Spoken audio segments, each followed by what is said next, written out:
ये इस ड्रामे की हिंदी एक्सप्लेनेशन का पार्ट 12 है। अगर आप लोगों को मेरी वीडियो अच्छी लगे तो प्लीज़ मेरे चैनल को सब्सक्राइब कीजिए।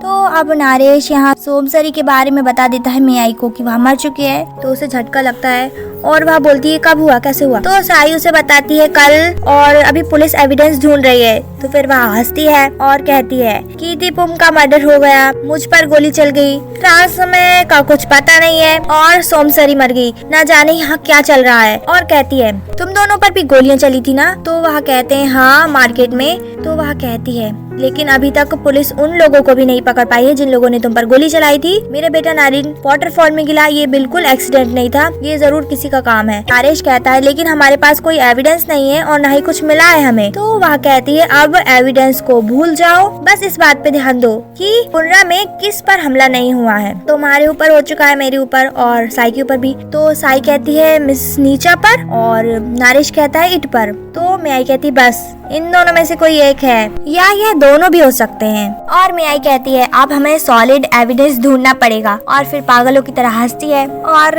ये दोनों एक दूसरे को देखते हैं। अब यहाँ ऑफिस में पैन चाबी देती है और बताती है हमें कुछ नहीं मिला। तो साई कहती है डॉक्यूमेंट्स हवा में तो गायब हो नहीं गए होंगे। कॉमेश कहता है कहीं मियाई तो नहीं ले गई थी डॉक्यूमेंट्स। तो नरेश कहता है ऐसा हो ही नहीं सकता, अगर उन्हें डॉक्यूमेंट मिल जाते और उन्हें पता चल जाता तो वह शांत नहीं बैठी होती। अब मियाई एक पेपर को देख रही होती है और याद करती है कि वहाँ उसे हॉस्पिटल में मिला था और उसमें लिखा था आप अपना ख्याल रखना, जल्दी ठीक हो जाना और हम आपसे पुनरा में मिलेंगे।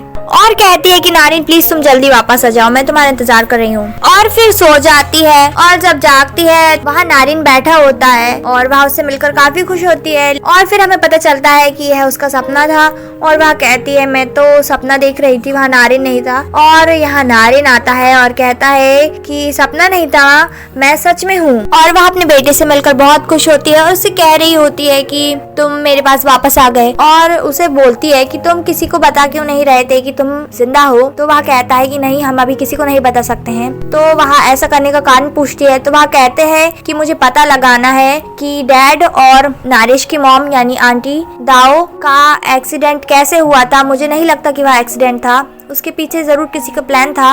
और कहता है हम उसका पता लगाएंगे जो हमारी फैमिली को हर्ट करना चाह रहा है। और फिर बाद में कहता है कि मैं बहुत खुश हूँ, मेरी गैर मौजूदगी में आपका ख्याल साई और नरेश ने बहुत अच्छी तरह रखा। अब नेक्स्ट मॉर्निंग में नरेश नीचे आता है और साई को देख कहता है कि कितना अच्छा है तुम यहीं पर रहती हो, मैं सुबह उठते से ही सबसे पहले तुम्हें देखता हूँ। तो वह कहती है ये लो कॉफी तैयार है, और जाने लगती है। तो वह उसे रोकता है और उसे कहता है इतनी जल्दी कहाँ जा रही हो। तो वह कहती है रोमांटिक होने की जरूरत नहीं है, तुम भूल गए हमें मियाई का ध्यान रखना है, और चली जाती है। नारिन यहाँ बैठकर आराम कर रहा होता है, लेकिन साई को आता देख वह छुप जाता है। जब वह अंदर आती है तो उसे ऐसा लगता है कि वहाँ कोई था। तो वह जाकर देखती है, तभी अचानक वहाँ मियाई आ जाती है। अब मियाई की टेबल पर इतना सारा नाश्ता देख वह पूछती है। तो वह कहती है कि मैंने ऑर्डर कर दिया था, लेकिन उसे शक हो रहा होता है उसकी बात पे। तो वह पूछती है आप इतनी जल्दी तैयार हो गयी, अकेले शावर भी ले लिया,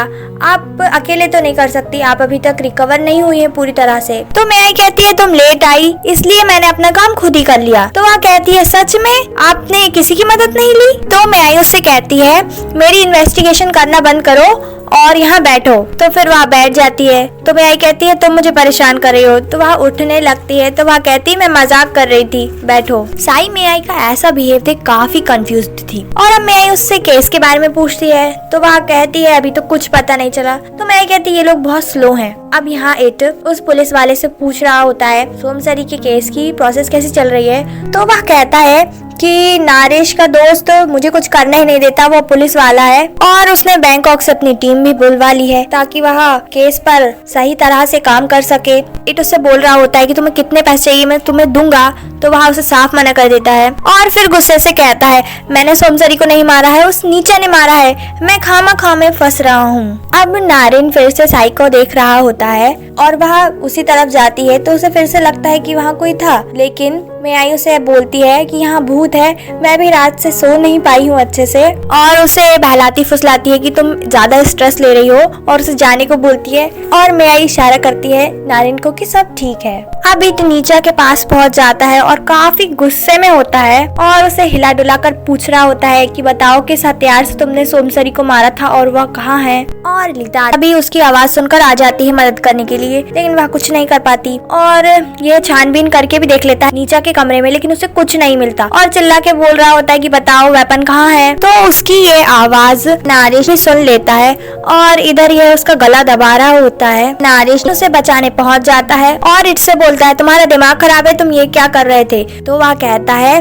कि मुझे फंसाया जा रहा है, मुझे तो बस इंसाफ चाहिए। तो नारेश कहता है कौन फंसा रहा है। तो वह नीचा की तरफ उंगली करके कहता है यही। और अब इन दोनों की काफी बहस होने लगती है नीचा और इट की। तो नीचा कहती है कि इट के कमरे की तलाशी करके देख लो, तुम्हें हथियार जरूर वही मिलेगा। तो इट कहता है अगर मेरे कमरे की तलाशी होगी तो फिर तुम्हारे कमरे की भी होगी। तो वह कहती है मेरे कमरे की तलाशी क्यों होगी, मैंने कुछ थोड़ी ना गलत किया है। तो नारेश उससे कहता है कि अगर तुमने कुछ गलत नहीं किया है तो तुम्हें डरने की कोई जरूरत नहीं है। तो फिर वह भी कहती है हाँ ठीक है, बुला लो पुलिस को, इससे साबित हो जाएगा किसने सोमसरी को मारा है। अब चूंकि उन्हें तलाशी करनी थी तो पहले वह मेयाई की परमिशन लेते हैं और वह परमिशन दे भी देती है। अब यहाँ कॉमेश के साथ पुलिस की पूरी टीम पहुंच जाती है इट के कमरे में और यहाँ नीचा के कमरे की भी तलाशी चल रही होती है, उधर इट के कमरे की तलाशी चल रही होती है। एक नारेश के कान में कहता है धीरे से कि ये दोनों ही बहुत शांत बैठे हैं, जैसे कि इन्हें खुद पर पूरा भरोसा है कि इन्होंने कुछ नहीं किया।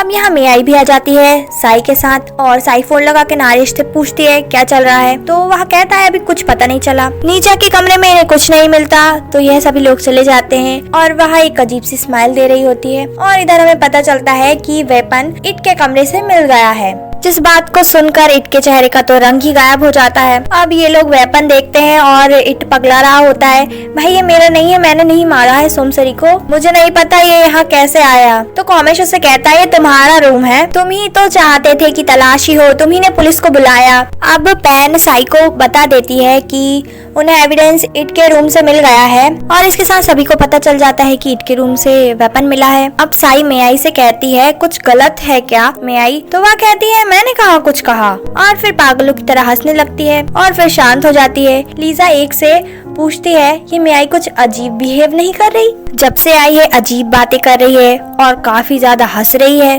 कहीं ऐसा तो नहीं उनका दिमाग का कोई स्क्रू ढीला हो गया हो। और कहती है क्या पता कौन है कल्प्रिट।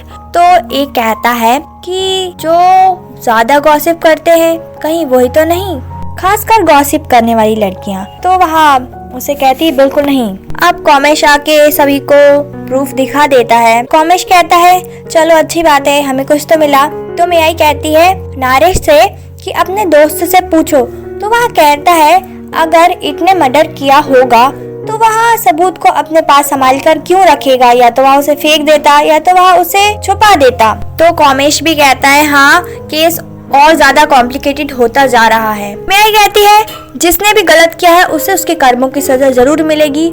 और फिर कहती है कि कोई भी हो सकता है और सबकी तरफ उंगलियों का इशारा करके बोलती है कि तुम भी हो सकते हो, तुम भी हो सकते हो, और फिर पागलों की तरह हंसती है। तो साई उससे कहती है आपको आराम करना चाहिए और उसे ले जाती है। और यहाँ इट पगला रहा होता है और जॉन पहन उससे कहता है वह तो बड़ी शातिर निकली, आपके कमरे में कब हथियार रखकर चली गई जिससे उसने सोमसरी को मारा था और हमें पता भी नहीं चला। और इट कहता है कि अब मैं और इंतजार नहीं करूंगा पूर्णा को अपना बनाने में। यहाँ कॉमेश अपनी धुन में होता है और लीता आती है उसके पास दौड़ते हुए। तो वह उससे कहता है मैं तुम्हें ही मिस कर रहा था और तुम मेरे पास आ गई, लगता है तुम मेरे दिल की बात अच्छे से समझती हो। तो उसके चेहरे की परेशानी देखकर वह बोलता है क्या बात थी बोलो। तो वह उससे कहती है मुझे सच जानना है कि अंकल एट ऐसा क्यों कह रहे थे कि मेरी मॉम ने सोमसरी को मारा है। तो वह उसे सलाह देता है कि तुम दोनों पर नजर रखो, वह दोनों या तो भागने की कोशिश करेंगे यहाँ से अगर उन्होंने कुछ किया होगा, या तो फिर वह एक दूसरे से मिलेंगे और इस बारे में बात करेंगे। जो वह बात करेंगे वह तुम अपने कानों से सुन लेना और तुम्हें सच्चाई पता चल जाएगी। तो वह कहती है ठीक है। अब यहाँ साई मेयाई के पास होती है और ऊपर नारिन होता है तो उसे आवाजें आ रही होती है। तो वह देखती है और कहती है मुझे आवाज आई ऊपर से। तो मेयाई उसे मना करती है और वह कहती है हवा की वजह से शायद खिड़की हिल रही होगी, उसकी आवाज होगी। लेकिन साई को तो अभी भी ऐसा लग रहा था कि ऊपर जरूर कोई है। और यहाँ नारिन मुस्कुरा रहा होता है। अब मेयाई उससे केस की डिटेल्स पूछ लेती है और उसके बाद कहती है अब तुम जाओ, मैं अपना पूरा ख्याल रखूंगी। तो वह कहती है ठीक है, और जब समय आएगा तो मैं आपको डॉक्टर के पास ले जाऊंगी, और अपना काम करने चली जाती है। अब साई अपना काम कर रही होती है, नारिश उसके पास आ जाता है और अब ये दोनों मेयाई के बदले हुए बदलाव के बारे में बात कर रहे होते हैं। साई कहती है मेयाई पहले से काफी चेंज हो गई है, और कहती है अभी मुझे मेयाई को हॉस्पिटल लेकर जाना है 15 मिनट बाद। तो नारिश उससे कहता है तुमने जो ऑर्डर किया वो खाया क्यों नहीं? तो वह कहती है पहले मैं अपना काम खत्म कर लूं, उसके बाद खाऊंगी।